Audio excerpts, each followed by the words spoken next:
Изградба и продажба на станови, Трим и Лум.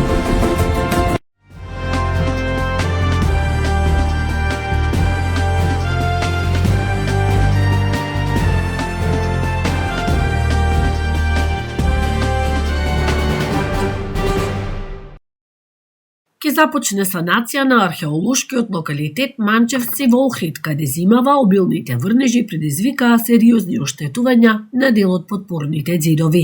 Министерството за култура обезбеди средства за ревитализација и конзервација на просторот, како и дополнителни археолошки истражувања, премостување, изградба на нов подпорен ѕид, со што ќе се создадат соодветни услови за достоинствена презентација и промоција на богатото археолошко наследство. Се обрушија дел од подпорните ѕидови према соседните објекти и тоа беше една итна ситуација каде моравме да интервенираме.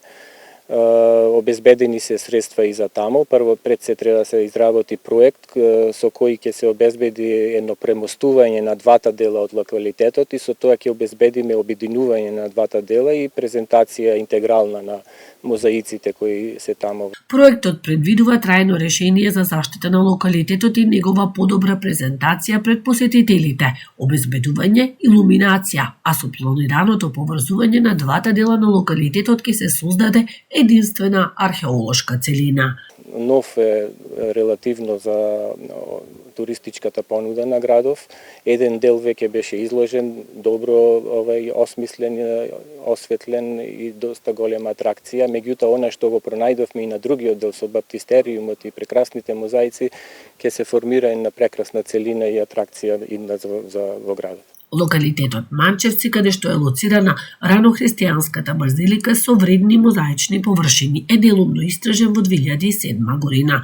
По конзерваторските зафати и уредувањето на просторот, Манчевци се очекува да прерасне во уште една туристичка и културна атракција во Охрид. Од секторот за внатрешни работи Охрид информираат дека утре 26 мај, поради престојот на премиерот на Република Хрватска Андреј Пленковиќ во Охрид, ќе се извршат одредени измени на режимот на сообраќај во централното градско подрачје, односно на булевар Туристичка, булевар Светинаум Охридски и Стар град. Се известуваат сите учесници во сообраќајот да се придржуваат според измените на режимот на сообраќај. Градскиот ракометен клуб Охрид направи огромен чекор кон освојување на трофеот во ЕХФ Европскиот куп, откако во драматичен и неизвесен финиш славеше на гостувањето кај унгарскиот мол Тата Бања со 28-29 во првиот финален натпревар. Охридскиот тим одигра одлично прво полувреме во кое во еден момент имаше и 6 голови предност. Клучна улога во водството имаше расположениот голман Кристијан Пилиповиќ, кој натпреварот го заврши со 12 одбрани, иако домаќините во второто полувреме успеа да се вратат во игра и да внесат целосна неизвестност во завршницата, ракометарите на ГРК Охрид покажаа карактер и смиреност во клучни моменти. Херој на надпреварот беше Дарко Ѓукиќ, кој постигна гол на само 3 секунди пред крајот за голема победа и предност пред реваншот во Охрид. Најефикасни во нападот беа Иванковиќ и Ѓукиќ со по 7 погодоци. Во листата на стрелци се запиша Или Апис со 5 гола, Стрмљани и Јасухира со по 4, како и Ојлески и Прибетич со по 2 гола. По големата победа честитки до ракометарите упати градоначалникот на Охрид Кирил Пецаков. Тој преку објава на социјалните мрежи истакна дека охридските ракометари покажале карактер на шампиони и борба до последната секунда. Нашите момци покажаа како се гине за дресот на ГРК Охрид и се враќаат со триумф од гостувањето кај Тата Бања, напиша Пецаков.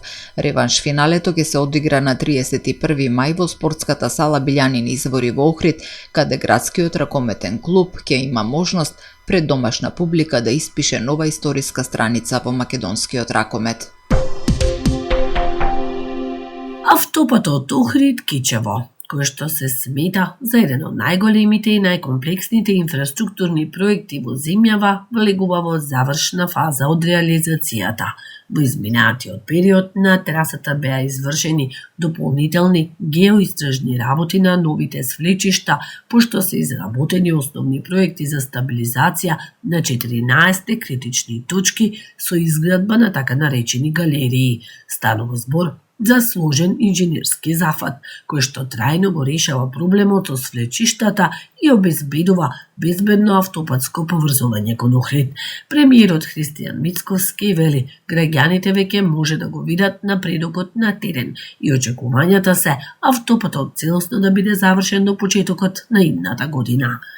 Многу е важно кога патувате на кај Охрид и кога ќе можете да го видите прогресот на автопатот кој што е пуштен во сообраќај и кој што очекуваме согласно претходните најави да биде целосно пуштен од Кичево до Охрид, еве најдоцна, да речеме, првиот квартал од 2027 година. Знаете со какви предизвици се соочувавме. Беше откажан кредитот од страна на кинеската Ексим банка, па со домашните комерцијални банки направивме синдикат и проектот ќе биде реализиран целосно до крај. Паралелно со изградбата на автопатот Охрид-Кичево во соработка со УНЕСКО се работи и на утврдување на трасата за идниот автопат од Охрид преку Струга до Ќафосен. Министерот за транспорт Александар Николски вели, клучката кај Требеништа е доказ за намерата на владата да го реализира и овој автопатски правец. Клучката во кај Требеништа, тоа е клучка од која што треба да почнува новиот автопат од Требеништа до Ќафосен. И тоа е најдобар доказ дека ова влада е посветена да го изгради и тој автопат, во спротивно не би ја граделе таа клучка и не би ги трошиле парите таму. Но сега веќе одлуката не е во наши раце. Инаку перспективно мислам дека таа одлука е добра, затоа што треба да оставиме простори за идните генерации, за оние кои што ќе дојдат после нас. Од тука е проектиран и автопат за Битола, кој што не е реално да го изгради оваа влада во овој мандат, но можеби некоја идна влада ќе се реши да гради и автопат кој што би одел од Требеништа преку едно тунелско поврзување Косел, Ресен и Битола, така што за идните генерации оставаме подготвена документација, но и подготвен терен. Треба буквално само се направи спојка тука и во иднина некои други генерации да го изградат и тој автопат. Според најавите, рокот на изградба на автопатот Охрид-Кичево останува првиот квартал од идната година, додека автопатите Тетово-Гостивар и Гостивар-Букојчани треба да бидат завршени до 2029 година. Трпе Инвест ви донесува метео на ТВМ.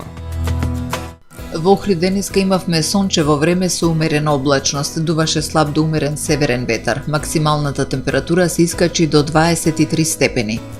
Утре во Охрид времето ќе биде сончево и топло со мала до умерена облачност, ќе дува слаб до умерен ветар од северен правец. Попладне ќе има услови за нестабилност со краткотраен пороен дожд, грмежи и засилен ветер. Утринската температура од 11 степени, а максималната дневна до 26 степени. Температурите во Македонија утре во интервал од 8 до максимални 32 степени. До крајот на оваа седмица ќе се задржи предпладне променливо облачно време со сончеви периоди, а во попладневните часови ќе има услови за локален развој на нестабилна облачност со пороен дожд, грмежи и засилен ветер. Во четврток на повеќе места ќе биде нестабилно со пороен дожд, грмежи и силен ветер. Локално процесите ќе бидат поинтензивни во форма на невреме со услови за појава на град.